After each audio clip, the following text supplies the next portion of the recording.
नमस्कार साथियों, आज का हमारा टॉपिक है उपभोक्ता अतिरेक कंज्यूमर सरप्लस। सर्वप्रथम फ्रांस के एक इंजीनियर ड्यूपिट ने 1844 में सार्वजनिक संपत्तियों से मिलने वाले सामाजिक लाभ के संबंध में उपभोक्ता अतिरेक का प्रयोग किया। मार्शल ने 1890 में प्रिंसिपल ऑफ इकोनॉमिक्स में इस शब्द अर्थात उपभोक्ता अतिरेक का प्रयोग किया। मार्शल ने 1890 में प्रिंसिपल ऑफ इकोनॉमिक्स में इस शब्द अर्थात उपभोक्ता अतिरेक का प्रयोग किया। मार्शल के अनुसार किसी वस्तु से वंचित रहने की अपेक्षा उपभोक्ता जो कीमत उसके लिए देने को तैयार है तथा जो कीमत वह वास्तव में देता है, इनका अंतर ही उपभोक्ता अतिरेक है। मार्शल के अनुसार किसी वस्तु से वंचित रहने की अपेक्षा उपभोक्ता जो कीमत उसके लिए देने को तैयार है तथा जो कीमत वह वास्तव में देता है, इनका अंतर ही उपभोक्ता अतिरेक है। मार्शल के अनुसार उपभोक्ता अतिरेक का मान्यता है। उपयोगिता मापनीय है। मुद्रा की सीमांत उपयोगिता स्थिर रहती है। हासमान सीमांत उपयोगिता नियम लागू होता है। उपयोगिता व संतोष के बीच एक सुनिश्चित संबंध होता है। उपभोक्ता अतिरेक का मांग वक्र के अधीन क्षेत्र द्वारा माप।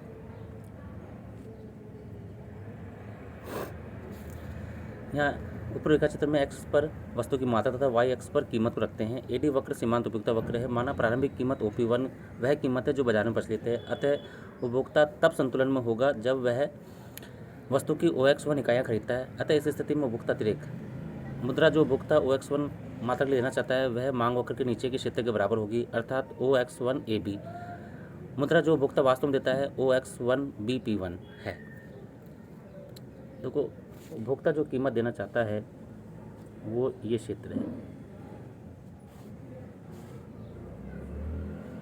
और जो वो देता है वो ये क्षेत्र है। तो हमारे पास में उस क्षेत्र में से निचला क्षेत्र घटाते हैं तो हमारे पास में उपभोक्ता की बचत ये प्राप्त होती है। अतः उपभोक्ता अतिरेक बराबर उपभोक्ता जो मुद्रा देना चाहता है माइनस जो मुद्रा वास्तव में देता है बराबर OX1AB माइनस OX1BP1 बराबर AP1B। निष्कर्ष रूप में हम कह सकते हैं कि मांग वक्र के नीचे स्थित त्रिभुज उपभोक्ता अतिरेक को दर्शाता है।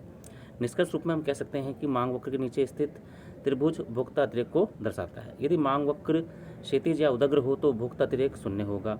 यदि मांग वक्र क्षैतिज या उदग्र हो तो उपभोक्ता अतिरेक शून्य होगा तथा यदि मांग वक्र धनात्मक ढाल का हो तो उपभोक्ता अतिरेक ऋणात्मक होगा तथा यदि मांग वक्र धनात्मक ढाल का हो तो उपभोक्ता अतिरेक ऋणात्मक होगा। कीमत में परिवर्तन से उपभोक्ता अतिरेक में परिवर्तन। यहाँ पे जैसे कीमत बढ़ती है तो उपभोक्ता की बचत कम हो जाती है और कीमत घटती है तो उपभोक्ता की बचत बढ़ जाती है। एडी मांग वक्र पर उपभोक्ता OP1 कीमत तथा OX1 इकाई खरीदने पर संतुलन में है। इस स्थिति में उपभोक्ता अतिरेक क्षेत्र AP1B है। माना कीमत के घटकर OP2 होने पर मांग मात्रा बढ़कर OX2 हो जाती है तो उपभोक्ता अतिरेक बढ़कर AP2T हो जाता है। कीमत में कमी होने पर उपभोक्ता अतिरेक में शुद्ध वृद्धि P1B T P2 के बराबर है। यह कीमत घटने पर उपभोक्ता द्वारा प्राप्त उपभोक्ता अतिरेक में शुद्ध वृद्धि अथवा अतिरिक्त दृष्टिकोण का माप है। कीमत घटने पर उपभोक्ता अतिरेक को दो भागों में बांट सकते हैं।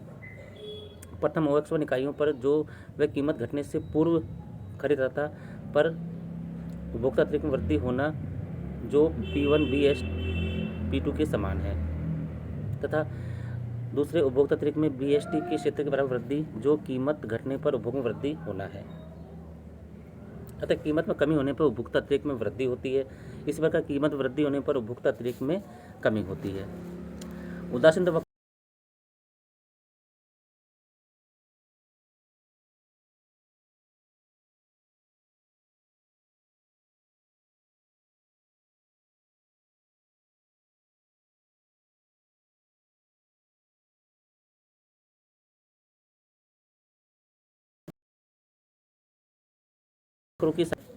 ऊपर का चित्र में एक्स पर वस्तु की मात्रा तथा वाई एक्स पर मुद्रा मापी है। मानो उपभोक्ता के पास मुद्रा की OA मात्रा है जिसे वह एक्स वस्तु तथा अन्य वस्तुओं पर खर्च करता है। अंतिमान वक्र IC1 बिंदु 1